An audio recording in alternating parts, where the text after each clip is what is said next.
ఏంటంటే ఈ సక్సెస్ అయింది సినిమా, మనం కొట్టేసాము అనే ఒక ఫస్ట్ వర్డ్ ఎక్కడి నుంచి విన్నారు అసలు? మా ప్రొడ్యూసర్స్ నుంచి అన్న, విశ్వ గారి నుంచి. అయిపోయింది, అది స్మాష్ ఇట్ అన్నారు ఆయన. సో అదే ఫస్ట్ కాల్. ఓకే. శ్రీరాముల్లో షో వేశారు. ఓకే. అక్కడ అర్థమైపోయింది. ఈ వాజ్ వెరీ హ్యాపీ. అంటే మచ్ నీడెడ్. సో విశ్వ గారికి మచ్ నీడెడ్, నాకు వెరీ మచ్ నీడెడ్, టీం అందరికీ కూడా వెరీ మచ్ నీడెడ్. సో అంటే ఇప్పటి వరకు పీపుల్స్ మీడియాలో ఎన్ని సినిమాలు ఉన్నా, ఎన్ని సినిమాలు హిట్లు వచ్చినా, ఈ మిరాయ్ అనేది అన్నిటితో పోల్చుకుంటే biggest block buster.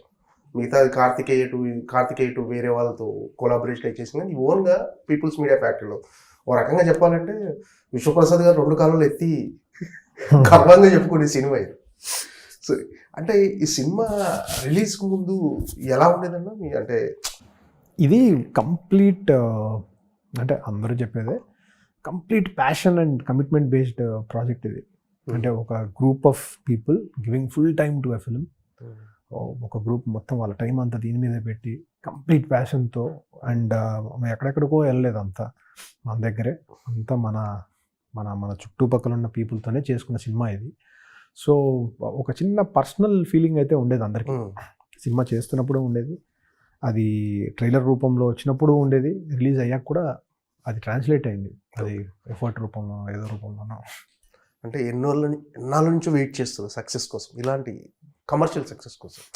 As a సినిమాటోగ్రాఫర్గా కానీ, డైరెక్టర్గా కానీ మీకు ఫస్ట్ సినిమా కానీ, ఈగల్ సినిమాకి కానీ అప్లాజ్ వచ్చింది. బట్ మీరు అనుకున్న కమర్షియల్ సక్సెస్ ఈ సినిమాతో వచ్చింది. వినగానే ఏమనిపించింది? అంటే ఏమన్నా ఎమోషనల్ అయ్యారా? ఏం లేదండి యాక్చువల్లీ. అంటే నేను మేబీ 12 yearsగా సినిమాల్లోనే ఉన్నాను కదండి. సో ఐఎమ్ ఓకే, సెటిల్డ్గా ఉన్నారు. ఐఎమ్ సెటిల్డ్గానే ఉన్నాను. నాకేమి వెరీ హ్యాపీ, రిలీవ్డ్ అని చెప్పొచ్చండి. ఇది మచ్ నీడెడ్. ఓకే. ఆప్షన్ అయితే లేదు, ఫెయిల్యూర్ అనే ఆప్షన్ లేదు. ఓకే. సో అది దాటేసామనే హ్యాపీనెస్ ఉంది తప్ప, ఇంకా దీని మీద ఏం చేయాలి అనే ఒక క్వశ్చన్ మార్కులు ఆగిపోయాను నేను. అంటే ఈ సక్సెస్ అనేది రావటానికి మెయిన్ రీజన్ ఏంటనుకుంటున్నారు? ఇంత పెద్ద సక్సెస్ అంటే మీ హార్డ్ వర్కా, కథనా, కంటెంటా, ఏంటి అసలు? మీరు చెప్పేది ఏంటి అసలు ఈ సక్సెస్కు ప్రధాన కారణం? అంటే మీరు ఇది ఖచ్చితంగా కథలో ఉన్న ఎలిమెంట్సే. అవి కనెక్ట్ అయితేనే ఈ పైన ఉండే ఇవన్నీ, ఇదంతా పైన ఆర్నమెంట్స్ లాగా ఇవి. సో ఎక్కడో కథనంలో మన రూట్స్, మన ఇతిహాసాలు, మన మైథాలజీలు అన్నీ లింక్ చేసి చేసుకుంటూ వచ్చాం. అంటే చందమామ కథలాగా, మనకు తెలిసిన కథలాగా, చిన్నపిల్లల నుంచి పెద్దవాళ్ళు చూసేలాగా అవన్నీ చేసుకుంటూ వచ్చాం కదండి. అది మేజర్ థింగ్. రెండోది ఏంటంటే సినిమా తీసిన ప్రాసెస్ ఏంటంటే ఉన్న ఒక రిసోర్సు, తక్కువ ఉన్న బడ్జెట్స్లో హెవీ స్కిల్తో చేసిన ప్రాజెక్ట్ ఇది. అంటే చాలామంది స్కిల్.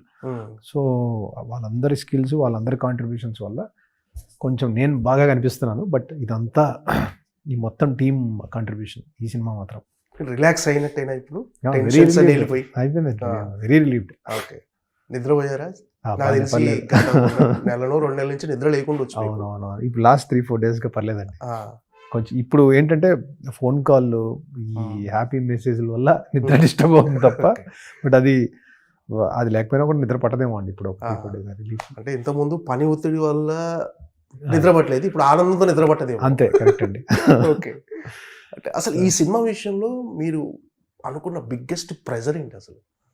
ప్రెషర్ ఎవ్రీ సీక్వెన్స్లో ఏదో ఒక కొత్త మ్యాజిక్, ఒక కొత్త ఎలిమెంట్, ఒక ఇతిహాస ఎలిమెంట్, ఒక తెలియని మ్యాజిక్ పెట్టుకుంటూ వచ్చాము. వాటిని ఖచ్చితంగా ట్రాన్స్లేట్ చేయగలమా స్క్రీన్ మీద అనే ఒక భయం ఉండేది, రైటింగ్ నుంచి స్క్రీన్ మీదకి. అండ్ ఇంకొకటి అది ఏంటంటే మామూలుగా ఒక సీన్ రాసుకున్న తర్వాత, తీసేసిన తర్వాత ఒక కాన్ఫిడెన్స్ వచ్చేస్తుంది. ఈ సినిమాకి ఏంటంటే తీసినా కూడా మళ్ళీ దాని మీద ఎఫెక్ట్స్ అయ్యో, విజువల్ ఎఫెక్ట్స్ అయ్యో అన్నీ వచ్చేంత వరకు మనకు అది ఇంపాక్ట్ఫుల్గా ఉందా లేదో తెలియదు. సో అది ఆల్మోస్ట్ 3 ఏళ్ళు ఆ యాంగ్జైటీ ఫీల్ అవ్వాల్సి వచ్చింది. వస్తుందా మనం అనుకుంది, వచ్చేస్తుందా అని. సో ఇది చాలా భయం భక్తితో చేసిన సినిమా ఇది, సింపుల్గా చెప్పాలంటే. సో ఎవ్రీ బ్లాక్, మీరు ఏదైతే కాంప్లికేటెడ్ బ్లాక్స్ మీరు చూసి ఈరోజు సినిమాలో బాగుంది అని ఫీల్ అవుతున్నారో అవన్నీ కూడా చాలా జాగ్రత్తగా ఒళ్ళు దగ్గర పెట్టుకొని చేసిన సీక్వెన్స్లే. ఓకే. అంటే అవి రీచ్ అవ్వడానికి అక్కడ దాకా. So it took time. Okay. ఈ సక్సెస్ కోసం అటువైపు ప్రొడ్యూసర్ కావచ్చు, తేజ సజ్జా కావచ్చు, మీరు కావచ్చు, మీకు కూడా అంటే అందరికీ కీలకమైన సక్సెస్ ఇది. అంటే ఈ సక్సెస్ తర్వాత అంటే మీ సక్సెస్ అమ్మా నాన్నకు కూడా చాలా అవును. కీలకం. సో అమ్మా నాన్నలు ఎలా ఫీల్ అయ్యారు, వాళ్ళు ఎలా షేర్ చేసుకున్నారు ఈ సక్సెస్? Very happy. మా నాన్న మెసేజే నాకు ఏమని full ధైర్యం. ఆయన వెరీ హ్యాపీ, ఈసారి అయిపోయింది, ఇంకా ఆడియన్స్ తీసుకెళ్ళిపోతారు ఓకే. అనేది ఆయన ఫైనల్. ఇది డివైన్ బ్లెస్సింగ్స్ ఉన్నాయి ఈసారి, ఓకే. అయిపోయింది అని. మా అమ్మ మెసేజ్ కూడా అదే. అలాగే మా వైఫ్ కూడా very very happy and proud. చూసారా అక్కడ తిరుపతిలో చూసారా సినిమా? ఆయన తిరుపతిలో చూశారు, మా నాన్నగారు ఒకటి తిరుపతిలో చూశారు. Okay. దర్శనానికి వెళ్ళాను, ఆయన పొద్దున్నే దర్శనం చేసేసుకొని వెళ్ళి చూసి వెరీ హ్యాపీగా ఫీల్ అయ్యారు. అంటే సూర్య వర్సెస్ సూర్య సినిమా తర్వాత అంటే మీ మొదటి సినిమా యాజ్ ఎ డైరెక్టర్గా సినిమా, ఆ సినిమా కమర్షియల్గా పక్కకు పెట్టేసిన ఒక డిఫరెంట్ సబ్జెక్ట్. అందులో కూడా సూర్య భగవానుడు ఉంటాడు. అది కూడా ఒక రకంగా డివోషనల్ టచ్ ఉన్న సినిమానే. యాజ్ ఎ డైరెక్టర్గా మీకు మంచి పేరు వచ్చింది, బట్ అది కమర్షియల్గా పెద్దగా పే చేయకపోవచ్చు.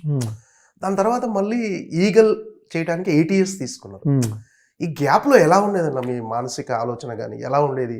అంటే మళ్ళీ ఇంకొక సినిమా రావడానికి 8 years పట్టింది. లేదన్న, అంటే ఇమ్మీడియట్గా సినిమా చేయాలి అంటే ఆప్షన్స్ ఉండేవి అప్పుడు.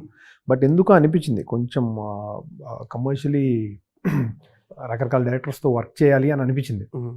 సో అది కంటిన్యూ చేశాను ఒక నెక్స్ట్ 6-7 years. రకరకాల డైరెక్టర్స్తో ట్రావెల్ అవుతూ వచ్చాను.